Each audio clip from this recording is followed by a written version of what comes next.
கூட காவல் செய்யும் கடமை மறவாது. உலகமே இவளென இவன் வாழும் அழகை பாரடா.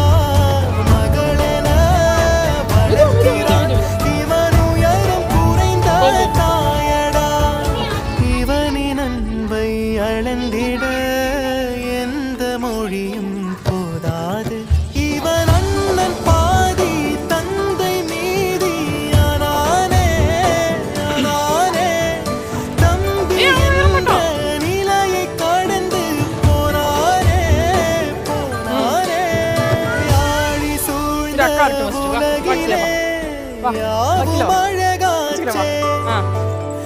வயதை மீறிய வாழ்விலே சிறு கவிதை உருவாச்சே. அங்க இருக்கியா?